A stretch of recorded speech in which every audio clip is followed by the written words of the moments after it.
사랑하는 주님, 감사합니다. 아버지 추운 날씨 가운데서도 주 앞에 나와 예배하게 하시니 주여 진정으로 감사를 드립니다. 아버지, 우리에게 허락된 그 모든 형편과 또 우리의 마음들을 아버지 주님께서 귀하게 여겨주시고 이 시간 예배하는 모든 자들 가운데 주님 늘 동행하여 주시사 이 새벽에도 하나님의 말씀을 통하여서 또 찬양과 기도를 통하여서 하나님의 놀라운 은혜를 경험하는 이 새벽이 될 수 있도록 인도하여 주시옵소서. 사랑의 주님, 우리도 사랑하는 이은자 권사님이 또 사랑하는 어머니를 또 먼저 천국으로 보내드렸습니다. 우리 권사님, 또 장로님, 또 남겨진 또 자녀들 가운데 아버지의 꼭 필요한 평안과 또 위로와 힘을 허락하여 주시옵소서.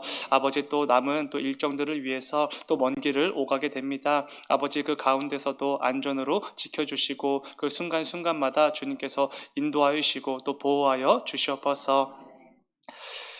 하나님께 드려진 또 예물이 있습니다. 최대승 김윤경 지사님 주연이 한이 가정에서 1,000번째로, 또 최대창 구본준 성도님 가정에서 1,000번째로, 또 다윗이 1,000번째로 구별하여 하나님께 예물을 드립니다. 아버지, 또 이 구별된 예물 가운데 담겨진 또 기도의 제목들이 있는 줄 압니다. 아버지, 각 가정의 그 형편과 상황들 우리가 다 알 수는 없사오나 그 모든 기도 제목들과 형편들을 하나님께서 다 아시오니 하나님께서 허락해 주신 그 기도의 제목들을 가지고 날마다 주님 앞에 나와 부르짖고 예물을 구별하여 드릴 때 그 가운데 기도의 제목들이 속히 응답되어지는 역사를 경험할 수 있도록 인도하여 주시옵소서. 주님 감사합니다. 거룩하신 예수님의 이름으로 기도드렸습니다.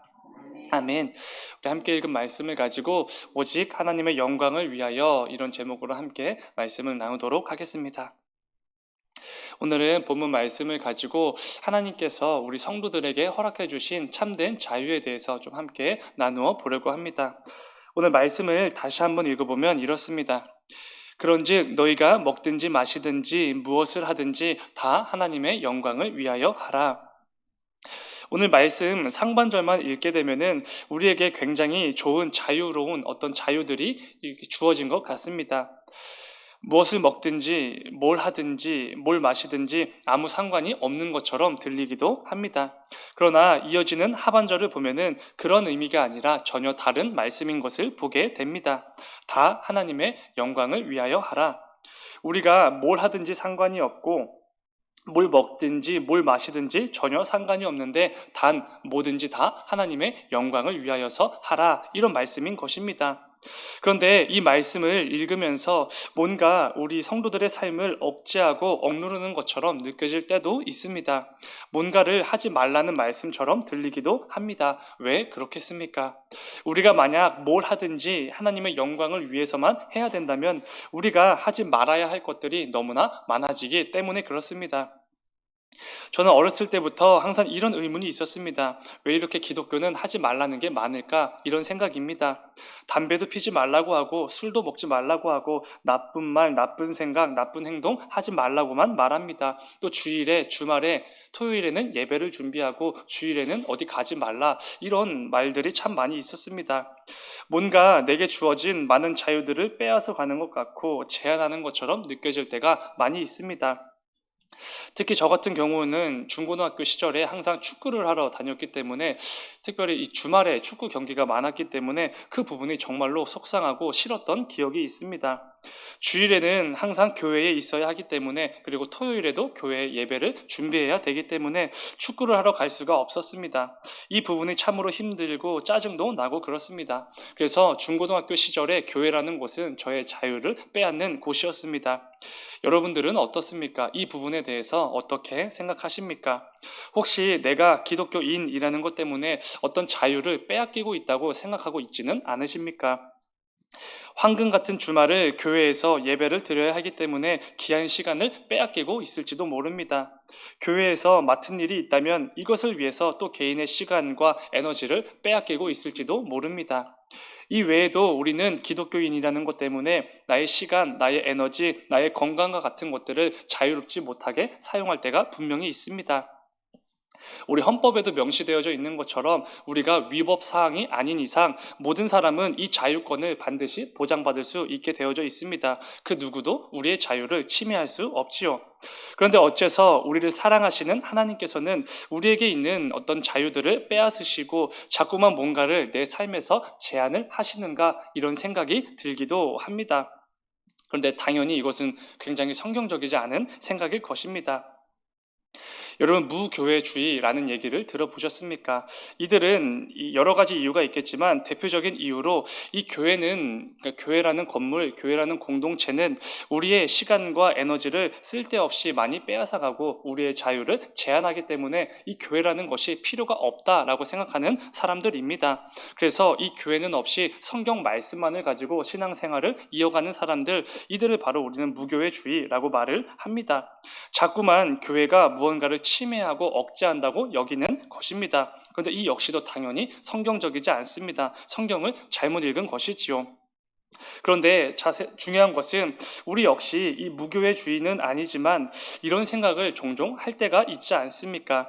내 시간과 에너지 등 이런 내 자유를 자꾸만 빼앗아가는 것처럼 느껴질 때가 분명히 있다는 것입니다. 그러나 이것은 우리에게 하나님께서 주신 그 자유에 대해서 우리가 굉장히 큰 오해와 착각을 하고 있기 때문에 일어나는 의문일 것입니다. 일단 하나님은 분명히 우리에게 자유를 주셨습니다. 자유의지를 주셨지요. 그래서 뭐든지 우리는 자유롭게 할 수 있습니다. 아담과 하와가 자유의지를 가지고 선악과를 따먹은 그 사건만 보더라도 이것은 분명한 사실입니다. 하나님은 우리가 이렇게 입력된 명령에 의해서 움직이는 로봇으로 창조하지 않으셨습니다. 분명한 자유의지를 가진 인격체로 우리를 창조해 주셨지요. 우리에게는 분명 자유가 있습니다. 그러나 우리가 종종 그리고 대부분 놓치는 중요한 부분이 있습니다. 그것은 하나님께서 우리에게 허락해 주신 이 자유의 본질입니다. 오늘 본문은 우리에게 주어진 그 자유에 대한 본질이 무엇인지를 정확히 보여주는 말씀이라고 할 수 있습니다. 본문을 다시 한번 읽어보면 이렇습니다. 그런즉 너희가 먹든지 마시든지 무엇을 하든지 다 하나님의 영광을 위하여 하라. 우리에게는 당연히 무엇을 먹든지 무엇을 마시든지 원하는 모든 것을 할 수 있는 자유가 있습니다. 하나님께서 그렇게 허락해 주셨지요. 그러나 그 자유는 내 마음대로 내 유익을 위해서만 사용할 수 있는 자유가 절대로 아니라는 것입니다. 우리에게 있는 자유의 본질은 하나님의 영광을 위한 것이지요. 내 마음대로 사용할 수 있는 것이 우리 자유의 본질이 아닙니다. 하나님께서 자신의 뜻을 이 땅 가운데 이루시기 위해 우리에게 허락해 주신 것, 그게 바로 우리에게 주어진 성도의 자유라는 것입니다. 우리가 이 부분을 인식하지 못하기 때문에, 그리고 이 사실을 종종 까먹기 때문에 기독교인으로서 내 자유를 계속해서 빼앗긴다고 착각을 하는 것입니다. 제 고등학교 시절처럼 말이지요.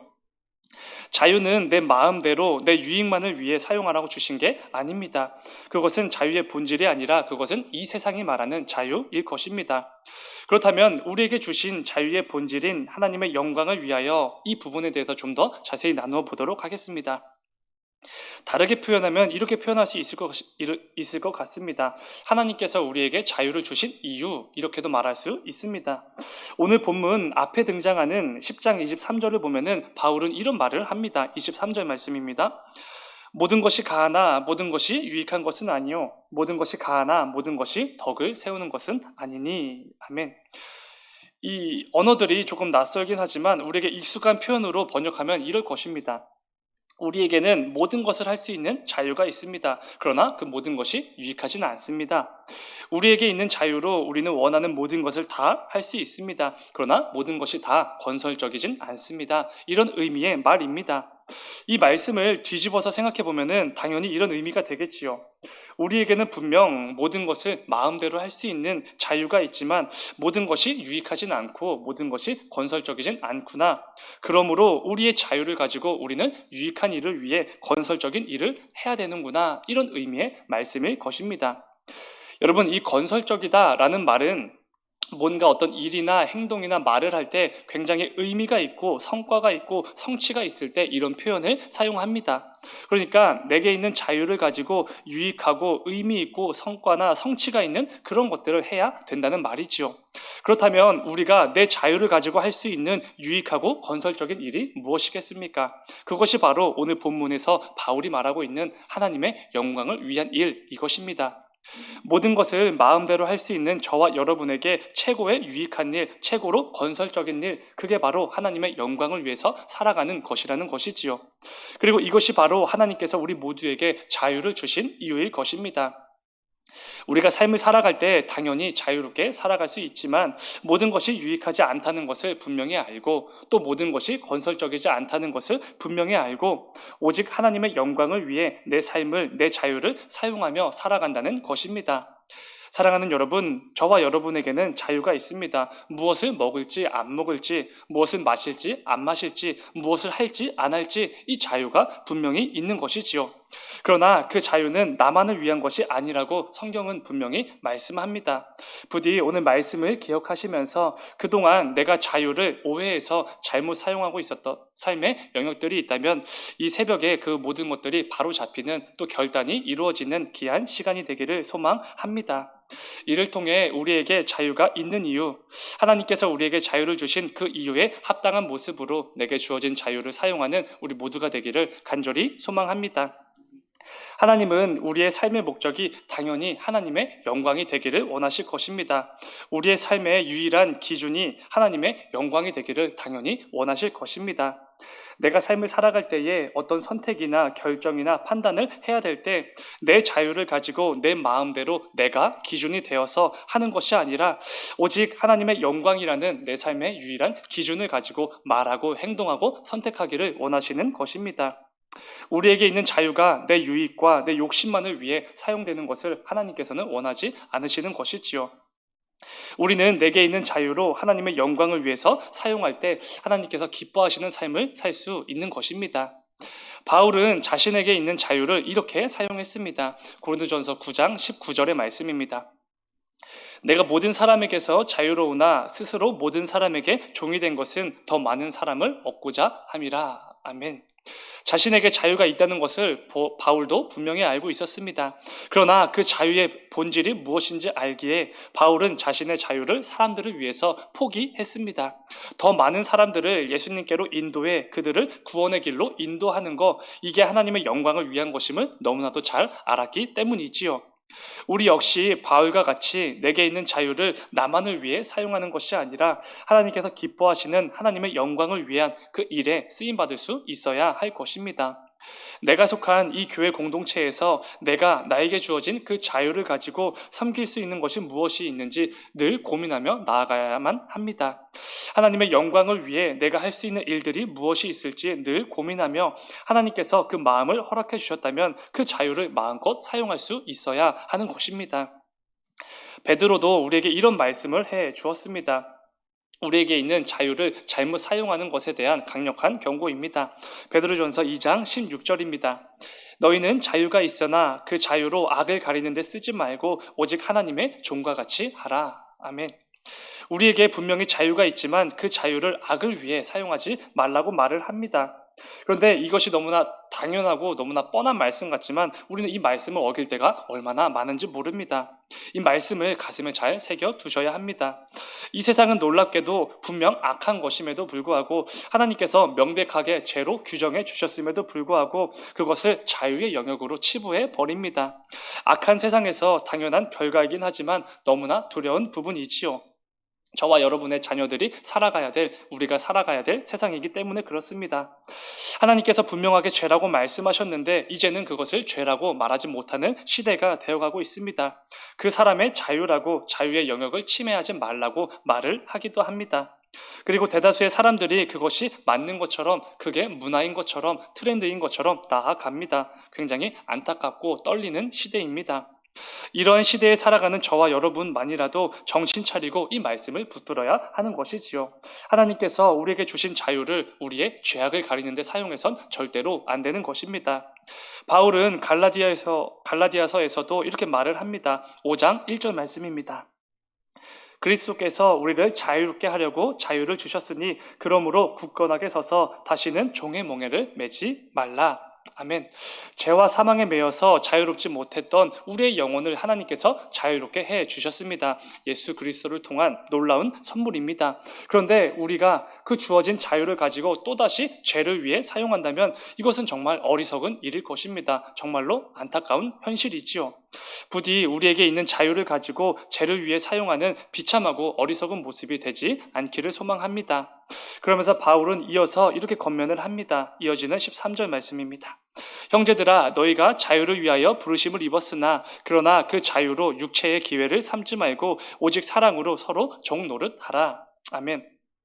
이것은 다른 의미가 아닙니다. 자유를 남용하지 말라 이런 의미의 말씀입니다. 오히려 그 주어진 자유를 가지고 사랑으로 서로를 섬기라, 그럴 때 사용하라 이런 말씀인 것이지요. 내 자유를 나의 욕심을 채우는데 잘못 사용하지 말고 내 형제, 내 이웃, 나에게 허락된 모든 사람들을 위해서 사용하라는 것입니다. 그게 옳다는 것이지요. 이것이 바로 하나님께서 우리에게 말씀해 주신 하나님 사랑, 이웃 사랑의 말씀에 순종하게 되는 것입니다. 그리고 이 말씀에 순종하는 우리는 하나님의 영광을 위해서 내 자유를 사용했다 이렇게 말할 수 있는 것이지요. 오늘 말씀을 통해 하나님께서는 내게 주어진 자유를 어디에 어떻게 사용해야 되는지 분명히 가르쳐 주셨습니다. 부디 오늘 말씀을 잘 기억하시면서 모든 것이 가능하지만 모든 것이 유익하지 않음을 분명히 알고 또 모든 것이 가능하지만 모든 것이 건설적이지 않다는 것을 분명히 깨닫고 하나님께서 내게 허락해 주신 모든 자유를 올바르게 사용하는 우리가 되기를 소망합니다. 이를 통해 먹든지 마시든지 무엇을 하든지 언제나 하나님의 영광을 위해서만 살아가는 저와 여러분이 다 되시기를 주님의 이름으로 축원을 드립니다. 잠시 기도하겠습니다.